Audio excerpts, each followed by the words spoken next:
Welcome back, friends. Last Guy here, and it's time for us to watch the next Marvel movie. We're going down the line here, and now it's time for the next one after Avengers. That is Iron Man 3. Came out in 2013, had a budget of $200 million, and it made $1.2 billion.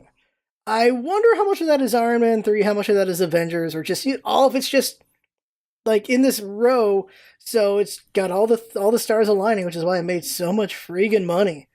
The thing is, this is a Shane Black movie, not a Favreau, because at this point, he's moved on to bigger and better things, and, like, he's working on the Jungle Book and all that stuff.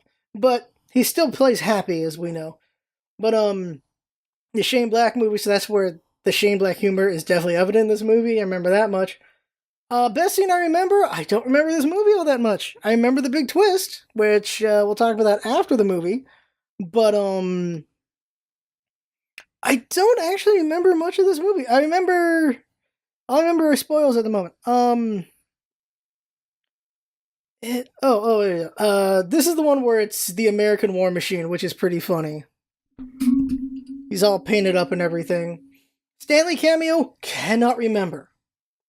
The cameo. The CG's got to be good at this point. At this, like, the movies have just gotten better and better and better with the CG. So it's going to be good here too, I'm sure. I wonder if we'll see anything that stands out, though. And there's a lot in this movie I liked. Like, the big final fight with the things that happen there are pretty cool. I don't know why people dislike it so much. The plane rescue was pretty cool with, like, the 12 people. But I don't know why people dislike it so much. I feel like 2 was a bit of a mess with just so much going on. And there's quite a bit going on in 3 here.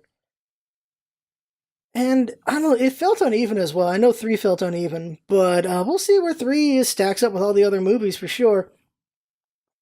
But as far as the villain goes, yeah, I don't really think Iron Man had the best villains. I don't think he did. Okay. Mandarin had really good potential. He had potential. What's weird is after this, Iron Man just has kind of just parts in other movies which just continue his character.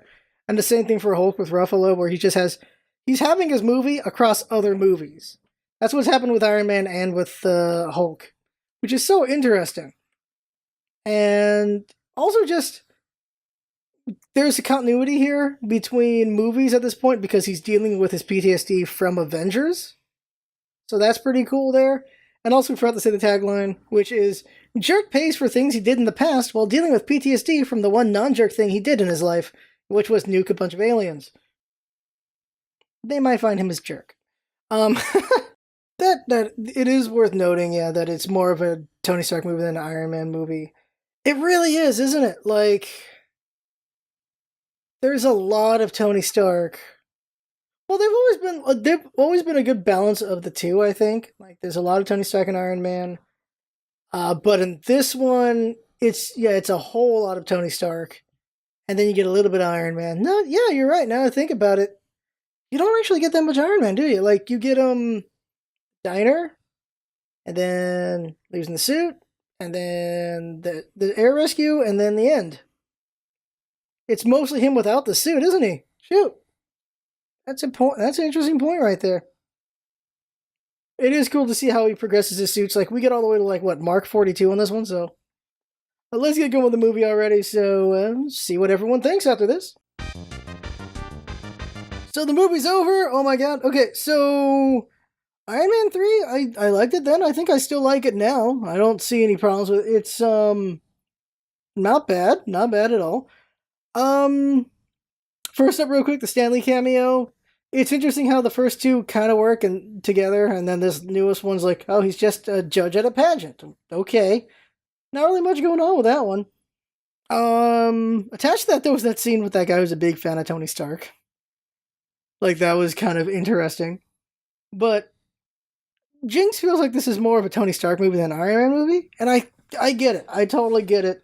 Because there's just a lot of Tony Stark. And the Iron Man suit is kind of the whipping boy of the movie. It's Mark 42, and Mark 42 F's up all over the place. We see Mark 42 coming into pieces on him, and then it comes apart when he crashes early in the movie, and then he's using Mark 42 to be there for when Pepper shows up and talks to her and everything while he's doing his own thing. And then he has the nightmare and he has to break it apart because it showed up when it wasn't supposed to be there. And then he just does a lot of stuff with Mark 42. It gets beat up, he has to repair it.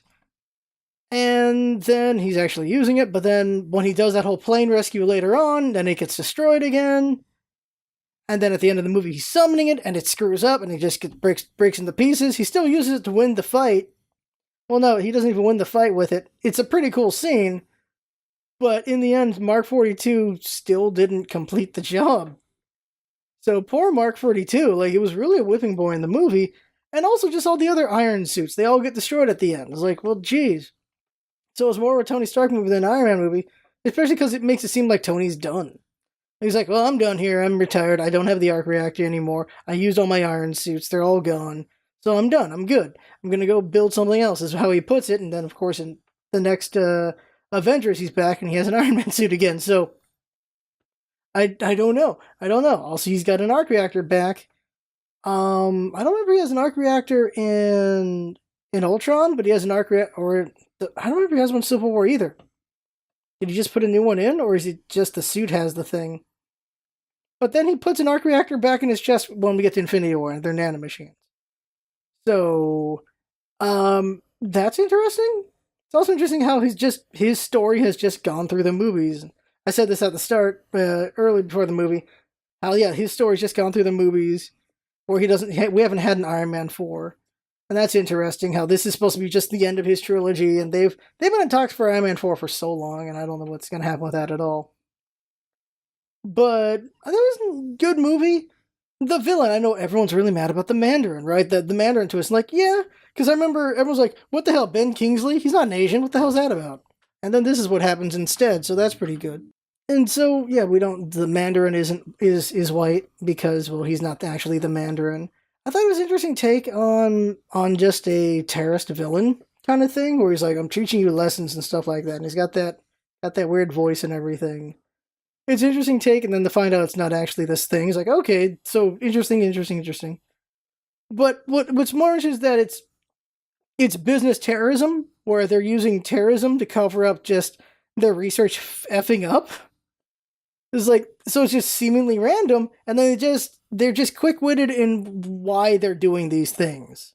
Like, the only explosion we know of course, like, there's a bunch of explosions, but unless you're paying attention where they are, you don't know how they're spinning them. But the Chinese theater one, like, they spun it as, like, the fortune cookie and all that stuff. And then they're killing off the president because they kill him off, then they get the vice president, and all that.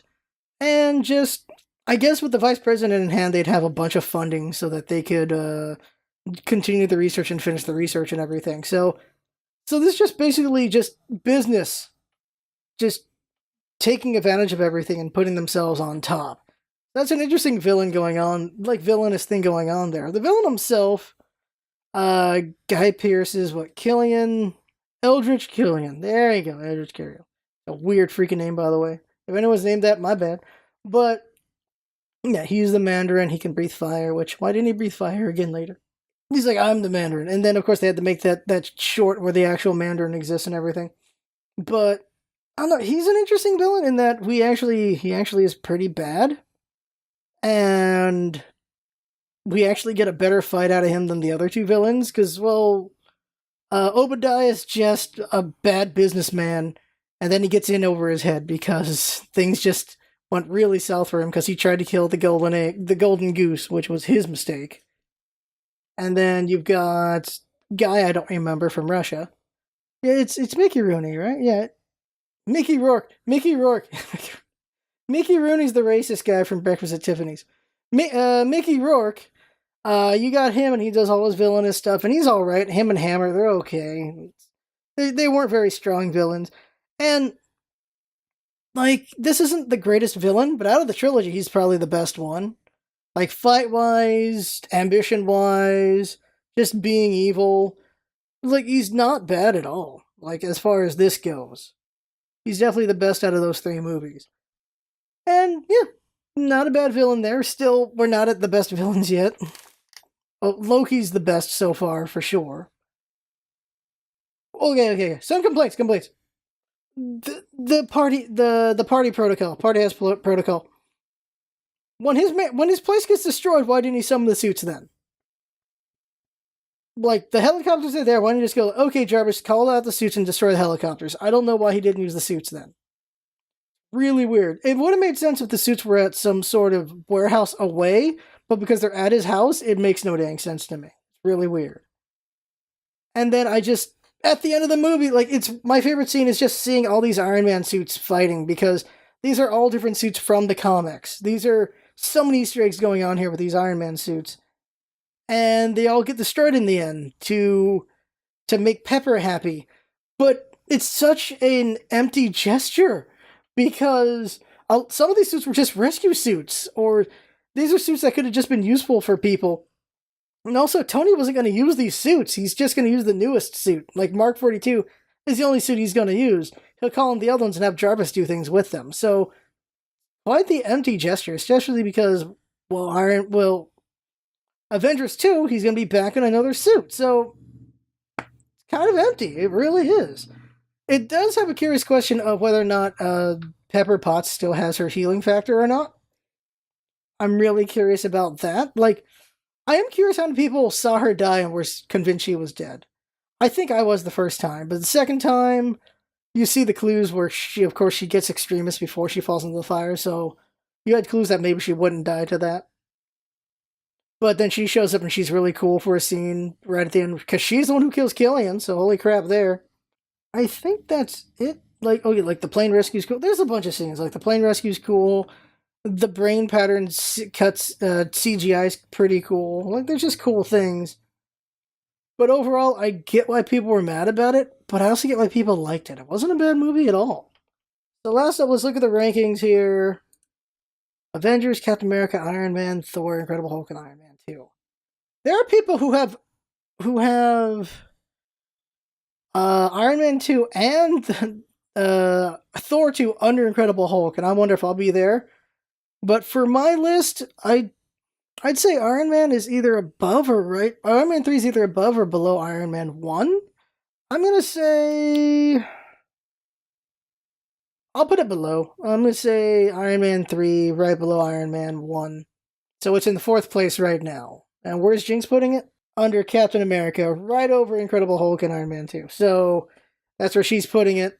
So, yeah, I have it under Iron Man, Captain America, and Avengers. So that's where our rankings are. And then next up is going to be, oh god, it's going to be Thor: The Dark World. That's what it was called, right? Thor 2: The Dark World. So that's going to be last place. Honestly, I don't remember the movie, so it'll be interesting to see where it actually ranks up. All I remember from that movie, just real quick, is just the hammer going everywhere near the end of the movie trying to get back, which was funny. And that's it. That's all I remember. That and Kat Dennings being hot. So that is us watching this movie. Next up will be, Dark World, so prepare for that. If I'm talking, if I'm watching and listening, that's what's all about it. Having fun, goodbye, and see you next time.